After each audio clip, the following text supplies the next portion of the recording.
keterbatasan dari kondisi tersebut, maka diutamakanlah protein hewani. Tapi boleh ditambahkan protein nabati, tapi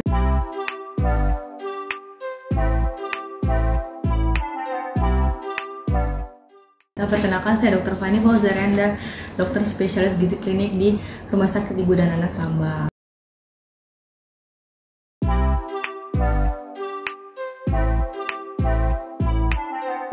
Nah, jadi MPASI itu pemberiannya itu harus ada 4. Pertama adalah waktu yang tepat, kemudian jumlah yang adekuat, kemudian aman dan juga properly fit.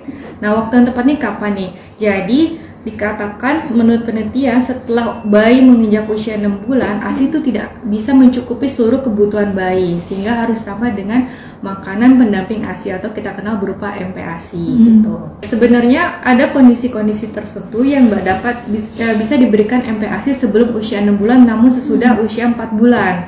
Itu pun harus sesuai dengan indikasi dari seorang dokter, karena perlu diperhatikan berbagai hal, dari mulai perkembangannya seperti kemampuan dia untuk udah bisa duduk, mengangkat kepala, kemampuan oromotornya sendiri, dan juga kebutuhannya dia kenapa harus diberikan MPASI lebih awal 6 bulan. Seperti itu sih.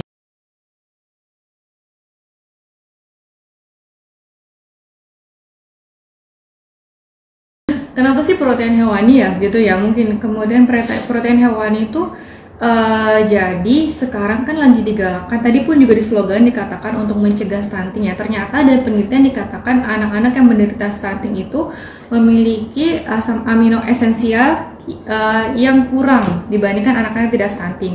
Dan sedangkan asam amino esensial itu sangat banyak terdapat di protein hewani dibandingkan protein nabati. Sehingga kenapa dianjurkannya diutamakannya protein hewani? Karena protein hewani itu mencukupi kebutuhan asam amino esensial si anak sehingga dapat mencegah terjadinya stunting tersebut.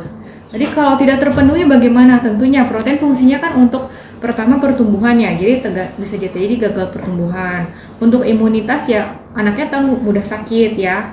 Kemudian bisa juga gangguan dari pembentukan dari sel-sel darah dan segala macamnya. Itu kan kaitannya juga pertumbuhan dan perkembangan.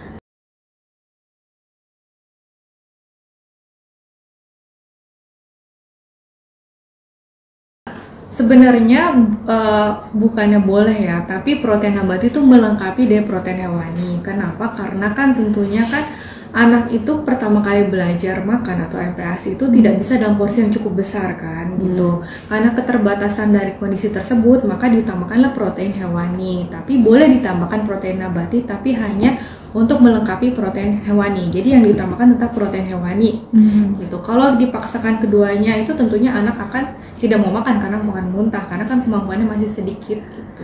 Protein nabati itu juga ada beberapa anti nutrien, makanya memang tidak dianjurkan dalam porsi yang cukup besar gitu.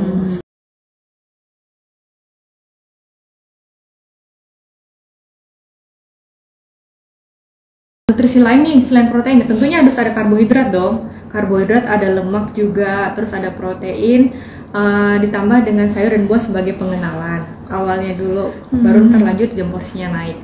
Nah, kalau nggak tercukupi ya tidak akan bisa bekerja sama untuk metabolisme tubuh, karena dalam tubuh tuh butuhnya tetap sama, karbohidrat, protein, dan lemak. Untuk makronutriennya, mikronutriennya ada dari buah dan sayuran.